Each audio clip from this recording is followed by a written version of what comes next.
నమస్తే, welcome to our channel. నేను సమ్రే. ఈ రోజు మనతో ప్రముఖ సీనియర్ జర్నలిస్ట్ దామ బాలాజీ గారు ఉన్నారు. వారితో మాట్లాడతాం. సార్ నమస్తే. సార్, మాల్దీవ్స్ అనే ఒక దేశం. సో సెలబ్రిటీస్ కానీ, టూరిజం, నార్మల్ కామన్ పీపుల్స్ కానీ అందరూ వెళ్తూ ఉంటారు అక్కడ వెకేషన్స్ కానీ చెప్పేసి ఎనీ టైం వెళ్తుంటారు. చాలా మంది వెళ్ళారు. మధ్యలో న్యూ ఇయర్ కి చాలా మంది సెలబ్రిటీస్ అని కూడా విన్నాం. సో ఇప్పుడు మళ్ళీ రావద్దని చెప్పేసి వాళ్ళు అన్నారు. ఇప్పుడు మళ్ళీ వాళ్ళే కాలబైనానికి వస్తున్నారని చెప్పేసి మనం వింటున్నాం. మళ్ళీ విజిట్ కాండి, మాల్దీవ్స్కి వచ్చి టూరిజం చేయండి అని చెప్పేసి చెప్తున్నారు. సో అలాగే అక్కడ ప్రైమ్ మినిస్టర్ కూడా రేపు ఇండియాకి రాబోతున్నారు. సో అది దానికి వెనకాల రీజన్ ఏంటి, ఏం చేయబోతున్నారు సార్? మాల్దీవ్స్ నిజానికి వెరీ స్మాల్ కంట్రీ. అదేంటంటే 26 అటోల్స్ అంటారు. అటోల్స్ అంటే పగడపు దీవులు సమూహం అది.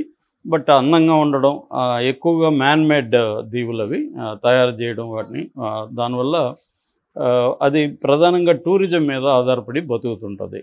అంటే మన దేశం నుంచి సంవత్సరానికి దాదాపు 2 లక్షల మంది టూరిస్టులు వెళ్తారు. వాళ్ళ మొత్తం టూరిస్ట్ బిజినెస్లో ఇండియా నుంచి వెళ్ళే టూరిస్టులు దాదాపు 12% వరకు మన వాళ్ళే వెళ్తారనమాట. సో దాని తర్వాత రష్యా, చైనా ఇలాగా దేశాల నుంచి వెళ్తుంటారు. అయితే ముందు నుంచి కూడా 1965లో మాల్దీవ్స్కి స్వాతంత్రం వచ్చినప్పుడు ఫస్ట్ గుర్తించిన దేశం ఇండిపెండెంట్ దేశంగా ఇండియాని. అప్పటి నుంచి కూడా ఇండియాకి మాల్దీవ్స్కి మధ్య మంచి సంబంధాలు ఉన్నాయి. 1976లో మేరీ టైమ్ బౌండరీ ట్రీటీ అంటారు, సముద్ర చట్టం, అది కూడా ఏర్పడింది, సరిహద్దు చట్టం. మనకి మినికాయ్ అని మన దేశంకి సరిహద్దు అన్నమాట సముద్రంలో. మినికాయ్ నుంచి 70 నాటికల్ మైల్స్ దూరంలో హిందూ మహాసముద్రంలో ఈ దీవుల సమూహం మాల్దీవ్స్ ఉంటుందన్నమాట. సో ఈ అప్పటి నుంచి కూడా ఈ ట్రెటీ ఏర్పడిన తర్వాత మనకి వాళ్ళకి అనేక రకాల సంబంధాలు ఉన్నాయి.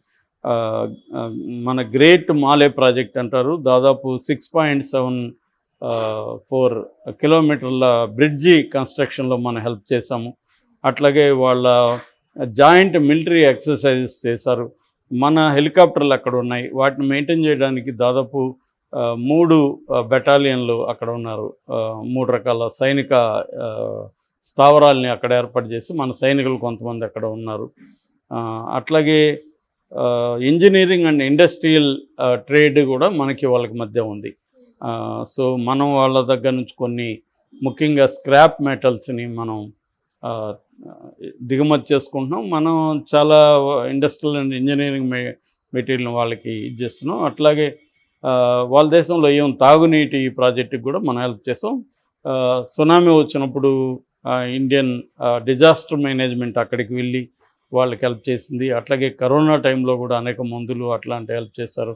అలాగే ఇండియాకి మాల్దీవ్స్కి మధ్య అనేక రకాల ట్రేడ్ కావచ్చు, స్ట్రాటజిక్ కావచ్చు, కల్చరల్ కావచ్చు, అనేక రకాల సంబంధాలు ఉన్నాయన్నమాట.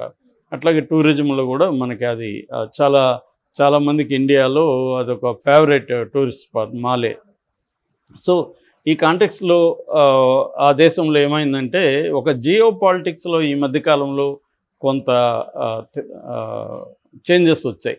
ముఖ్యంగా ఇజ్రాయెల్ మీద హమాస్ లాస్ట్ అక్టోబర్లో అటాక్ చేసినప్పుడు తర్వాత ఒక పోలరైజేషన్ మొదలైంది.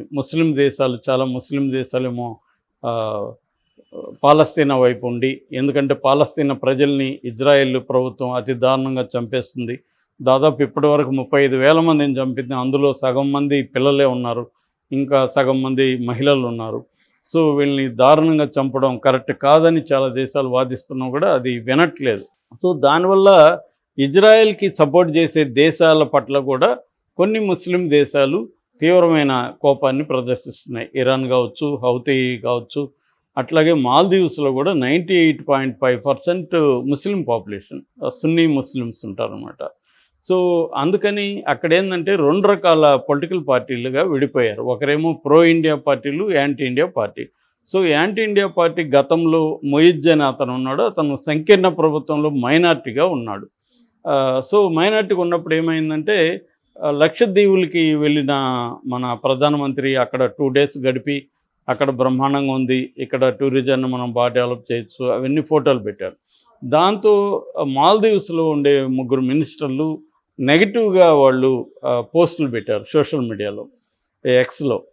ఎందుకంటే ఇది అసలు మా దేశంతో పోలిస్తే మీ మాల్దీవ్స్ సారీ మీ లక్షద్వీపులు ఘోరంగా ఉంటాయి, అసలు ఆ హోటళ్ళు మురిగ్గా ఉంటాయి, అట్లా ఏవో చెప్పారు. అది కొంతవరకు వాస్తవమే కావచ్చు, కానీ ఒక మనం మన దేశం టూరిస్టుల మీద ఆధారపడి ఆ దేశం ఇలా మాట్లాడడం వల్ల సహజంగానే ఆల్రెడీ ఇక్కడ ఏంటంటే ఎలక్షన్ల ముందు మన మోడీ భక్తులు దేశభక్తితో రగిలిపోతుంటారు. మోడీనంటే దేశాన్ని అన్నట్టుగానే వాళ్ళు ఫీల్ అవుతారు.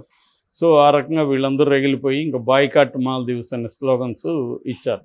దాంతో దాదాపు 10,000కు పైన టికెట్స్ రద్దు చేసుకోవడం, అక్కడ హోటల్ బుకింగ్స్ కొన్ని వేలు హోటల్ బుకింగ్స్ రద్దు చేసుకోవడం, ఇవన్నీ చేశారన్నమాట. దీంతో అది ఎఫెక్ట్ అయింది. దాని తర్వాత ముగ్గురిని కూడా తొలగించారు, వాళ్ళని సారీ చెప్పించారు, మొయిజు కూడా సారీ చెప్పాడు, అవన్నీ జరిగాయి. అయితే అప్పుడు అది సంకీర్ణ ప్రభుత్వం కాబట్టి వాళ్ళకి బలం లేదు. ఆ తర్వాత మొన్న ఎన్నికలు జరిగాయి లాస్ట్ మంత్లో బ్రహ్మాండమైన మెజారిటీ వచ్చింది. అంటే ఇండియా అవుట్ అనే స్లోగన్తోనే ఎన్నికలకు వెళ్ళారు. ఇండియాలో అక్కడ ఉండే ఇండియన్ సైనికుల్ని నేను పంపించేస్తానని మొయిజు హామీ ఇచ్చాడు. సో అంతకుముందు కూడా మొయిజు చైనాకి వెళ్ళాడు. మామూలుగా ఎవరు గెలిచినా కూడా ఫస్ట్ ఇండియాకి వస్తారు, ఇండియా ఫస్ట్ అనే పాలసీ వాళ్ళకు ఉంటుంది. అయితే వాళ్ళు ఫస్ట్ టర్కీ వెళ్ళారు, మళ్ళీ చైనా వెళ్ళారు. ఇప్పుడు చైనా ఎప్పుడైతే ఇండియాకి మాల్దీవ్స్కి మధ్య టెన్షన్ స్టార్ట్ అయిందో చైనా దాన్ని ఫిలప్ చేసుకోవడం కోసం చైనా వాళ్ళకి హెల్ప్ చేసింది. అక్కడ ఒక నౌకని కూడా దింపింది స్ట్రాటజిక్గా. ఆ నౌకల్లో రాడార్ వ్యవస్థ ఉందని చెప్తుంది. ఆ రాడార్ వ్యవస్థ ఇండియా దాన్ని కూడా ఒక నిఘా దీంట్లోకి పెడుతుంది. సో స్ట్రాటజిక్గా మనకి ఇంపార్టెంట్. మన వాళ్ళు సోషల్ మీడియా వాళ్ళు చాలామంది రియాక్ట్ అయ్యారు, కానీ వీళ్ళకందరికీ లోతుగా ఈ విషయాలు తెలీదు. వీళ్ళందరి దృష్టిలో అది ఒక చిన్న దేశం, దాన్ని మేము అనుకుంటే అది నిలబడదు, అసలు అదేంది మమ్మల్ని బెదిరించేది అని అనుకుంటారు. కానీ స్ట్రాటజిక్గా చిన్న దేశాలైనా వెరీ ఇంపార్టెంట్ మనకి జియో పాలిటిక్స్లో చూసినప్పుడు. అది స్ట్రాటజికల్లీ వెరీ ఇంపార్టెంట్ కంట్రీ. వాళ్ళ అవసరం కూడా మనకి చాలా ఉంది. అది అర్థం చేసుకొని మన వాళ్ళు కూడా రియాక్ట్ అవ్వాలి. బట్ అదంతా అర్థం అయ్యే ముందే రియాక్ట్ అయిపోయారు. దాని తర్వాత వాళ్ళు ఇప్పుడు మొయిజు గవర్నమెంట్ అక్కడ మెజార్టీగా మొన్న వచ్చింది. అయితే వచ్చిన తర్వాత మొయిజు కూడా May 10th డెడ్లైన్ పెట్టాడు, మీ సైనికులను మీరు తీసుకెళ్ళిపోండి అని. ఇప్పుడు కొంతమందిని తీసుకొచ్చారు కూడా అడుగు. ఈ టైంలో సడన్గా అక్కడ వాళ్ళ పర్యాటక శాఖ మంత్రి ఇబ్రాహీం ఫైజల్ మొన్న 2 రోజుల ముందు ఒక అప్పీల్ చేశాడు ఇండియన్స్కి, దయచేసి మీరు మళ్ళీ రండి మా దేశానికి, మేము ఆతిథ్యం ఇస్తాం మీకు, మీరు విజిట్ చేయండి అని మళ్ళీ వచ్చాడు. దీన్ని చాలామంది ఏమో మాల్దీవ్స్ కాళ్ళబేరానికి వచ్చింది అని అంటున్నారు, కానీ మామూలుగా ఇండియన్ గవర్నమెంట్ అయితే అలా చూడట్లేదు. యాక్చువల్గా మోడీ గవర్నమెంటు ఎప్పుడు కూడా మాల్దీవ్స్ మీద గట్టిగా ఎప్పుడు కూడా వ్యతిరేకంగా మాట్లాడలేదు. ఇంత గొడవ జరుగుతున్నా కూడా సంయమనమే పాటిస్తూ వచ్చింది. ఎందుకంటే ప్రజలు వేరు, గవర్నమెంట్ వేరు. గవర్నమెంట్ ప్రజల్లాగా ఆవేశాలకు లోను కాకూడదు, ఇంపల్సివ్గా రియాక్ట్ కాకూడదు, ఆచితూచి వ్యవహరించాలి. ఎందుకంటే జియో పాలిటిక్స్లో ఆ దేశం అలా ఎందుకు రియాక్ట్ అవుతుంది, చైనా ఎందుకు రెచ్చగొడుతుంది, ఇవన్నీ కూడా అర్థం చేసుకొని మనం సంయమనం పాటించాలి. అది పాటించింది మోడీ గవర్నమెంట్. జయశంకర్ కూడా బ్రహ్మాండంగా పాటించారు. ఇప్పుడు దీనివల్ల జయశంకర్ అండ్ మోడీ ఈ స్ట్రాటజీ వల్ల ఇప్పుడు మొయిజు గవర్నమెంట్ కూడా కొంత ఒక మెట్టు దిగొచ్చి వాళ్ళ ఫారిన్ మినిస్టర్ మోసాద్ జమీర్ అని ఆయన రేపు వస్తున్నాడు ఇండియాకి.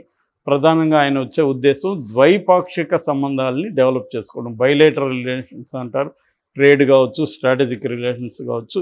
ఇది కూడా లాంగ్ టర్మ్ పర్స్పెక్టివ్ని దృష్టిలో పెట్టుకొని ఈ 2 దేశాల సంబంధాలని అభివృద్ధి చేసుకోవడం అనేది టార్గెట్గా వస్తున్నాడు. సో మళ్ళీ మనకి మెరుగుపరచు, మనవాళ్ళ ఆవేశం తగ్గి మనవాళ్ళు మళ్ళీ విజిట్కి వెళ్ళచ్చు.